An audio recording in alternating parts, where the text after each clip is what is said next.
Middle east में जंग शुरू हुए 18 दिन बीत चुके हैं, लेकिन अभी भी ये वॉर खत्म होती नजर नहीं आ रही। बारूदी प्रहारों के बीच जुबानी जंग भी तेज हो गई है, क्योंकि डोनाल्ड ट्रंप बार बार ये कह रहे हैं कि अमेरिका ने ईरान की आर्मी, नेवी, नेतृत्व सब खत्म कर दिया है। ट्रंप के इस बयान पर अब ईरान एक बार फिर दहाड़ा है, क्योंकि डोनाल्ड ट्रंप जंग की शुरुआत से अब तक कई बार ये कह चुके हैं कि ईरान में अब कुछ भी नहीं बचा, लेकिन इस बयान के बाद भी वो ईरान पर हमले कर रहे हैं और उनके बयान और हकीकत में फर्क बता रहे हैं। कुछ घंटों पहले उन्होंने फिर से वही राग अलाप दिया। ट्रंप के इसी ऑपरेशन फ्यूरी को ईरान ने ऑपरेशन फियर बता दिया है और तंज कसते हुए कहा है कि जंग ट्वीट से नहीं जीती जाती। ईरान का बयान ट्रंप को मैसेज भी है और अपनी ताकत बताना भी है, क्योंकि IRGC की तरफ से पहले ही कहा जा चुका है कि वो 10 साल तक युद्ध लड़ने के लिए तैयार है। ईरान का सुप्रीम लीडर बनने के बाद मुस्तफा खामनेई ने अपना सैन्य सलाहकार भी चुन लिया है और वो शख्स युद्ध का रुख बदलने में सक्षम है, क्योंकि नियुक्ति ऐसे समय में हुई है जब मिडिल ईस्ट में ईरान की अमेरिका और इजराइल से जंग चल रही है। 18 दिन बीत जाने के बाद भी वो खत्म होता नहीं दिखा रहा है। ऐसे में अब तक अपनी मिसाइलों और ड्रोन का नमूना दिखा रहा ईरान अपनी सबसे बड़ी चाल चल सकता है, क्योंकि मुश्तबा ने अपना सैन्य सलाहकार मोहसिन रेजाई को चुन लिया है। रेजाई की कट्टरपंथी सैन्य लीडर के तौर पर गिनती होती है और उनकी सोच मुश्तबा से काफी मिलती जुलती है। तो ऐसे में बहुत संभव है कि अमेरिका इजराइल पर बहुत बड़ा अटैक हो जाए, क्योंकि अब वो साय की तरह मुश्तबा के साथ रहेंगे। रेजाई 16 सालों तक IRGC के कमांडर इन चीफ रहे हैं। साल 2005, 2009, 2013 और 2021 में राष्ट्रपति पद का चुनाव लड़ा, लेकिन जीत नहीं मिल पाई। 2025 में आर्थिक मामलों का उपराष्ट्रपति बनाया गया। रेजाई एक्सपीडिएंसी डिसर्नमेंट काउंसिल के सचिव भी रहे, जो कि सीधे सर्वोच्च नेता को सलाह देती है। रेजाई के खिलाफ इंटरपोल ने नोटिस भी जारी कर रखा है। और अब मुश्तबा का सैन्य सलाहकार बनने का मतलब ये है कि मुश्तबा के हर फैसले में रेजाई की सलाह होगी। और जिस तरह रेजाई हाल के युद्ध में अमेरिका इजराइल को चुनौती दे चुके हैं कि ईरान ही युद्ध खत्म करेगा, ऐसे में उनका अगला कदम किसी विध्वंसकारी अटैक की ओर इशारा कर रहा है। ईरान का सुप्रीम लीडर बनने के बाद मुस्तफा खामनेई अब सामने अभी तक नहीं आए हैं। उन्हें लेकर कई थ्योरी सामने आ रही हैं। कुवैत मीडिया का ये कहना है कि वो रूस में मौजूद हैं, तो कोई उनकी मौत का दावा कर रहा है। लेकिन इस बीच 28 फरवरी को हुए हमले को लेकर एक बड़ा दावा भी हो रहा है। दावा यह है कि जिस वक्त आयतुल्ला खामेनेई पर अमेरिका इजराइल ने बम बरसाए थे, उस वक्त मुस्तफा खामेनेई भी वहां पर मौजूद थे, जिसमें सीक्रेट कंपाउंड में मौजूद खामेनेई और वरिष्ठ अधिकारी और रिश्तेदार मारे गए थे। एक रिपोर्ट के मुताबिक आयतुल्ला पर हुए हमले से कुछ सेकंड पहले मुस्तफा कंपाउंड से निकलकर बगीचे में चले गए थे और कुछ देर के बाद वहां लौटने वाले थे। उस बगीचे में तभी वहां पर 3 मिसाइलें गिरी। एक खामेनेई की कंपाउंड पर गिरी तो दूसरी मुस्तफा के ऊपरी मंजिल वाले घर पर, जिसमें मुस्तफा को चोटें आई हैं। इस हमले में आयतुल्ला खामेनेई के कुछ अधिकारी और उनके रिश्तेदारों की मौत हो गई है और तब से ही मुस्तफा को लेकर सस्पेंस बरकरार है। ईरान कह रहा है कि वो सिर्फ घायल है, जबकि ब्रिटिश मीडिया ने उनके कोमा में होने की बात कही थी, तो वहीं कुवैत मीडिया ने उनके रूस में होने का दावा किया था। लेकिन आज जो रिपोर्ट आई है उसके मुताबिक मुस्तफा मौत को मात देकर लौटे हैं। ईरान के टॉप कमांडर को एक एक कर खत्म करने में जुटे अमेरिका और इजराइल को एक और बड़ी कामयाबी मिली है। इजराइल अब दावा कर रहा है कि एक प्रिसीजन स्ट्राइक में अली लारिजानी समेत 3 टॉप अधिकारियों को उसने मार दिया है। हालांकि ईरान ने अभी तक इसकी पुष्टि नहीं की है, लेकिन इजराइल के मुताबिक उसने एक बेहद सटीक हमले को अंजाम दिया है, जिसमें ईरानी सिक्योरिटी काउंसिल के प्रमुख अली लारिजानी को मार गिराया गया है। इजरायली डिफेंस मिनिस्टर ने दावा किया कि सिर्फ अली लारिजानी ही नहीं, बासिज फोर्स के कमांडर घोलमरेजा सोलेमानी और फिलिस्तीनी जिहादी लीडर अकरम अल अजौरी भी इस हमले में मारे गए हैं। इजरायली डिफेंस मिनिस्टर के मुताबिक नेतन्याहू सीधा इस ऑपरेशन को मॉनिटर कर रहे थे और उन्होंने ही इनका लोकेशन ट्रेस होते ही खत्म करने का निर्देश जारी किया। इजरायली सेना द्वारा घोलमरेजा सोलेमानी को निशाना बनाना ईरान के घरेलू सुरक्षा तंत्र के लिए एक बड़ा झटका माना जा सकता है, क्योंकि बसीज सीधे तौर पर आम जनता के बीच शासन की पकड़ बनाए रखने का काम करता है। ईरान से जंग के बीच अमेरिकी राष्ट्रपति डोनाल्ड ट्रंप का एक वीडियो खूब वायरल हो रहा है, जिसमें वो उस हथियार को दिखाते नजर आ रहे हैं जो ईरान पर फतेह दिलाने वाला साबित हो सकता है, क्योंकि ट्रंप और नेतन्याहू जिस जंग को कुछ दिनों का मानकर चल रहे थे, उसे 3 हफ्ते होने जा रहे हैं। डोनाल्ड ट्रंप को आप B2B बॉम्बर दिखाते हुए नजर आ रहे हैं। उनका फेवरेट हथियार इसको कहा जा रहा है, और क्या ये B2B बॉम्बर जो है अब वो युद्ध को बदल सकता है? you knew immediately which one. और उसी जंग को खत्म करने के लिए डोनाल्ड ट्रंप ने एक वीडियो जारी किया है। वीडियो में ट्रंप का एक विमान मॉडल दिख रहा है जिसे खुद का सबसे शानदार वो प्लेन बताते हुए नजर आ रहा है। वीडियो की टाइमिंग इसलिए अहम हो जाती है क्योंकि ईरान से युद्ध जारी है। तो वहीं क्या अब डोनाल्ड ट्रंप एक बार फिर से अपने B-2 बॉम्बर का इस्तेमाल करने वाले हैं, क्योंकि दावा किया जा रहा है 28 मार्च को हुए हमले में B-2 बॉम्बर का ही इस्तेमाल किया गया था और इसमें अयातुल्ला खामेनेई की मौत हो गई थी। और शायद अब डोनाल्ड ट्रंप को समझ आ गया है कि ईरान की मिसाइलों और ड्रोन से निपटना इतना आसान नहीं है। हालांकि वो कई बार दावा कर चुके हैं कि अमेरिका ने ईरान की नेवी और आर्मी को खत्म कर दिया, लेकिन ईरान अब तक जंग में मजबूती से खड़ा है और ऐसे में ट्रंप का B-2 बॉम्बर दिखाना बहुत कुछ इशारा करता है। अमेरिका के पास B-1 और B-52 जैसे विमान मौजूद हैं, लेकिन डोनाल्ड ट्रंप का जो वीडियो सामने आया है उसमें उन्होंने B-2 बॉम्बर का जिक्र किया है। आखिर क्यों वो ट्रंप को इतना खास है और उसके पीछे की वजह क्या आपको बताती हुआ है। दुनिया का सबसे बेहतरीन स्टेल्थ विमान इसको माना जाता है। B-2 बॉम्बर की डिजाइन फ्लाइंग विंग जैसी होती है। एक विमान बनाने की कीमत 18,000 करोड़ रुपए है। एक B-2 विमान बनाने में 7 से 8 साल का समय लगता है। यूएस के पास 19 B-2 बॉम्बर विमान है। विमान बिना रुके 11,000 किलोमीटर तक उड़ सकता है। विमान 18,000 किलोग्राम पेलोड ले जाने में भी सक्षम है। हवा में ईंधन भरने की क्षमता वाला विमान है। विमान की रफ्तार 1,000 किलोमीटर प्रति घंटा है। ईरान पर अमेरिका के हमले को लेकर ट्रंप खुद अपने घर में अब घिरे हुए हैं। पहले जहां ट्रंप पर नेतन्याहू के प्रभाव में आकर जंग में कूदने का आरोप लगा, वहीं अब दावा किया जा रहा है कि डोनाल्ड ट्रंप को सऊदी अरब के क्राउन प्रिंस मोहम्मद बिन सलमान उकसा रहे हैं। और इस उकसावे में आकर ही ट्रंप हर दिन औसतन 9,000 करोड़ डॉलर फूंक रहे हैं। यानी जो नेतन्याहू को अब तक दुनिया ईरान पर युद्ध के हमले का सूत्रधार मान रही थी और ट्रंप को बहकाने का भी, वह मोहम्मद बिन सलमान यानी कि MBS का नाम सामने आते ही पूरी दुनिया चौंक उठी। खबर सामने आते ही अमेरिका भी सकते में आ गया तो ईरान भड़क कर लाल हो गया। वहीं सऊदी अरब ने इस रिपोर्ट को खारिज करते हुए इसे झूठा करार दे दिया है। रिपोर्ट को लेकर ईरानी विदेश मंत्री ने कड़ी प्रतिक्रिया भी दे दी है। अराक्ची ने नाम तो नहीं लिया, लेकिन इशारा साफ है कि इसके बाद अब ईरान की तरफ से दुनिया भर के मुस्लिम मुल्कों को साथ देने के लिए चिट्ठियां भेजी गई हैं। अल्लाह के नाम से जो बड़ा मेहरबान और रहम करने वाला है, दुनिया भर के मुसलमानों और इस्लामी देशों की सरकारों के नाम उन्होंने ये भी चिंता जाहिर की है कि मुसलमान मुल्क ही उनका साथ नहीं दे रहे। ईरान पहले ही खाड़ी देशों से खफा था, अब इस नई रिपोर्ट से और ज्यादा लाल हो उठा है। भले ही ईरान में युद्ध जारी रखने के लिए डोनाल्ड ट्रंप को उकसाने पर आई रिपोर्ट को सऊदी अरब के क्राउन प्रिंस खारिज कर रहे हैं, लेकिन सच ये है कि खाड़ी के सभी देश चाहते हैं कि ट्रंप इस युद्ध को अंजाम तक पहुंचाकर ही शांत हो। सऊदी अरब के क्राउन प्रिंस मोहम्मद बिन सलमान खुलकर ना बोले, लेकिन वो चाहते हैं कि ये हमला जारी रहे। वहीं UAE के शेख मोहम्मद बिन जायद अल नाहयान भी हमला जारी रखने के पक्ष में है, क्योंकि ईरानी हमलों से UAE में सब कुछ चौपट होता जा रहा है। कतर के शेख मोहम्मद अल थानी चाहते हैं कि ट्रंप युद्ध को अंजाम तक पहुंचाएं, ताकि हर साल 2 साल बाद आने वाली स्थिति खत्म हो जाए। कुवैत शेख मिशाल अल अहमद अल जाबेर भी यही चाहते हैं, ट्रंप ईरान को सबक सिखाए। बहरीन के हमद बिन ईसा अल खलीफा चाहते हैं कि ट्रंप अधूरा इस युद्ध को ना छोड़े, इस काम को पूरा करें। ओमान के सुल्तान हैतम बिन तारिक के मुताबिक अब ईरान हमारा दुश्मन है।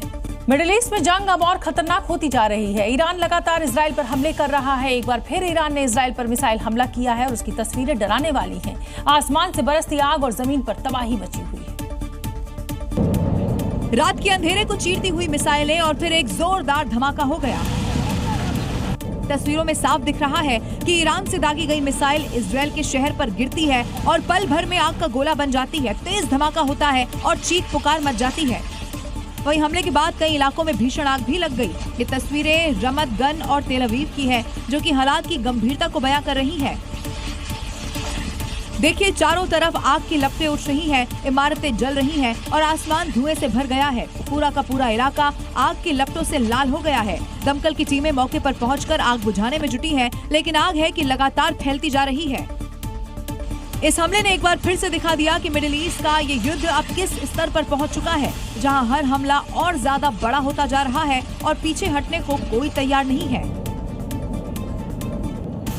मिडिल ईस्ट में जारी संघर्ष अब पवित्र शहर यरूशलेम तक पहुंच गया है। मिसाइल हमलों के बीच इंटरसेप्शन का मलबा शहर के कई अहम और धार्मिक स्थलों पर गिरा है और इस जंग के बीच हालात कितने गंभीर है, हमारी इस रिपोर्ट को देखिए। यरूशलेम, जहां आसमान में खतरा सिर्फ मिसाइलों का नहीं है बल्कि उनके मलबे का भी बन गया है। हाल ही में हुए हमलों के दौरान इंटरसेप्ट की गई मिसाइलों के बड़े बड़े टुकड़े शहर के कई हिस्सों में जा गिरे, जिसमें temple mount plaza, church of the Holi spiritual compound और जूइश क्वार्टर के पास का इलाका शामिल है। देखिए, कहीं बिल्डिंग की छत पर भारी मलबा गिरा है तो कहीं सड़क पर रिहायशी इलाकों में भी खतरे के निशान है। गाड़ी भी क्षतिग्रस्त हो गई है। मिसाइलों का ये मलबा पवित्र स्थलों के पास गिरा है। यहाँ तक कि नेशनल लाइब्रेरी के पास और पूर्वी यरूशलेम में एक घर को भी भारी नुकसान पहुंचा है। पुलिस और बम डिस्पोजल टीमें मौके पर पहुंचकर इलाके को सुरक्षित करने में जुटी है, लेकिन ये घटना साफ दिखाती है कि जंग में अब कोई भी इलाका सुरक्षित नहीं है। यहाँ तक कि धार्मिक और ऐतिहासिक स्थल भी इसकी चपेट में आ रहे हैं। हॉर्मुज़ स्ट्रेट में बुरी तरह से फंस चुके ट्रंप अब किसी तरह वहां से निकलना चाहते हैं, क्योंकि उनकी सुरक्षा देने का दावा अब हवाई साबित हो रहा है। नेटो समेत कोई भी देश अपने जहाज अमेरिका की मदद को भेज नहीं रहा है। ट्रंप रिक्वेस्ट करने के साथ साथ धमका भी रहे हैं, पर कोई फायदा होता नहीं दिख रहा। अब डोनाल्ड ट्रंप कह रहे हैं कि उनकी ऊर्जा जरूरतों के लिए हॉर्मुज़ की जरूरत ही नहीं है। तो आइए जानते हैं कि किन यूरोपीय देशों को स्ट्रेट ऑफ हॉर्मुज़ से 20% दुनिया का तेल गुजरता है, यानी बाकी रास्तों से 80%। स्ट्रेट ऑफ मलक्का ये इंडोनेशिया, मलेशिया के बीच है। हिंद महासागर, प्रशांत महासागर को ये जोड़ता है। 25 से 30% तेल कारोबार यहाँ से होता है। सुएज नहर ये मिस्र में है। लाल सागर भूमध्य सागर को जोड़ता है। 10% कारोबार यहाँ होता है। डेनिश स्ट्रेट डेनमार्क में है। बाल्टिक सागर को नॉर्थ सागर से जोड़ता है। 6 से 8% तेल कारोबार यहाँ से भी होता है। इसके अलावा कई और कैनल और छोटे छोटे स्ट्रेट हैं, जिनसे दुनिया के 2 से 5% तक का कारोबार होता है, और शेष पाइपलाइन के जरिए। यूरोपीय देशों की अगर हम बात करें तो Italy, Greece, Spain, Poland, Belgium, France को हॉर्मुज़ से होने वाले तेल कारोबार में से 4 से 5% हिस्सा ही मिलता है, जबकि 95% के साथ टॉप पर है चीन। चीन 90% के साथ नंबर 2 पर है। वहीं दक्षिण कोरिया भी 35% हिस्सा पाता है। ईरान के बढ़ते खतरे के बीच अमेरिकी नौसेना में एक बड़ा उलटफेर हुआ है। अमेरिका ने हॉर्मुज़ में माइन हटाने के लिए तैनात 2 अहम युद्धपोत यूएसएस टुल्सा और यूएसएस सांता बारबरा को हटा लिया है, और ये दोनों ही युद्धपोत मलेशिया में नजर आए हैं। ये दोनों independence class littoral combat ship पहले बहरीन में अमेरिकी 5वें फ्लीट के साथ हॉर्मुज़ स्ट्रेट की माइन क्लियरेंस मिशन पर थे, लेकिन अब ये पेनांग के नॉर्थ बेटरवर्थ कंटेनर टर्मिनल पर डॉक कर चुकी है, हजारों किलोमीटर दूर इंडो पैसिफिक में। और चौंकाने वाली बात, अमेरिका के पास मिडिल ईस्ट में सिर्फ 3 ऐसे स्पेशलाइज्ड माइन काउंटर मेजर हैं, इनमें से 2 अब मलेशिया में हैं। ईरान की ओर से लगातार धमकियां, माइन, ड्रोन, बैलिस्टिक मिसाइल, और अब अमेरिकी नौसेना के ये जहाज अचानक हटे। क्या ये कोई स्ट्रेटेजिक मूव है या मजबूरी? हॉर्मुज़ में बारूदी सुरंग बिछा रहा है ईरान। अमेरिका ईरान को रोकने में हो रहा नाकाम। अमेरिका ने 2 युद्धपोत हॉर्मुज़ से दूर किए। मलेशिया में देखे गए यूएसएस तुल्सा, यूएसएस सांता बारबरा, दोनों अमेरिकी नौसेना के माइन स्वीपर युद्धपोत है। अमेरिका का यह कदम इस बात पर इशारा कर रहा है कि ईरान के हमलों से ट्रंप डर गए हैं। हॉर्मुज़ स्ट्रेट बंद होने से तेल की कीमतें तेजी से बढ़ रही हैं। एशियाई देशों पर इस संकट से किस तरीके से जूझने की बात सामने आई है, वो आपको हम बताते हैं। सबसे पहले बात जापान की करेंगे। जापान ने अपने ऑयल रिजर्व को खोल दिया है और ऑस्ट्रेलिया से गैस उत्पादन बढ़ाने की अपील भी की है। साउथ कोरिया ने ऊर्जा संकट से निपटने के लिए कोयले और परमाणु ऊर्जा का इस्तेमाल बढ़ाने का फैसला किया है। चीन ने मार्च महीने में पेट्रोल, डीजल और जेट फ्यूल जैसे रिफाइंड ईंधन के निर्यात पर रोक लगा दी है। वहीं इंडोनेशिया ने B50 बायोडीजल प्रोग्राम को तेजी से लागू करने की बात कही है। वियतनाम ने बैंकों के जरिए ईंधन कारोबारियों को ज्यादा कर्ज देने की बात कही है, ताकि वो अधिक तेल खरीद सकें। श्रीलंका में सरकार ने पेट्रोल, डीजल भरवाने पर पाबंदी लागू कर दी है। नेपाल में पेट्रोल की कीमत 9.55% और डीजल की कीमत 7% बढ़ गई है। वहीं पाकिस्तान में भी कीमतों में भारी उछाल देखने को मिल रहा है, और यही उछाल भारत में भी देखने को मिल रहा है पेट्रोल की कीमतों पर। यानी सभी देश अपने अपने दूसरे विकल्प की तलाश में जुटे हुए हैं। हॉर्मुज़ स्ट्रेट से सुरक्षित रूप से शिवालिक के बाद एक और जहाज नंदा देवी भारत आ चुका है। मिडिल ईस्ट में गहराते संकट के बीच हॉर्मुज़ से गुजरने वाला ये दूसरा जहाज है। आज नंदा देवी जहाज वडीनार बंदरगाह पर पहुंचा। इस जहाज पर लदे एलपीजी का आधा हिस्सा वडीनार बंदरगाह पर ही उतर गया, बाकी आधा हिस्सा तमिलनाडु के बंदरगाह पर भेजा गया है। गैस को समुद्र के बीचों बीच एक जहाज से दूसरे जहाज में ट्रांसफर किया गया। ये जहाज 1 मार्च को कतर के पास रास लाफान से गैस लेकर रवाना हुआ था। हॉर्मुज़ संकट की वजह से इसे भारत पहुंचाने में थोड़ी दिक्कत हुई। 2 हफ्ते का सफर तय करके ये भारत पहुंचा। नंदा देवी जहाज के जरिए तकरीबन 44,000 मीट्रिक टन एलपीजी भारत आई है।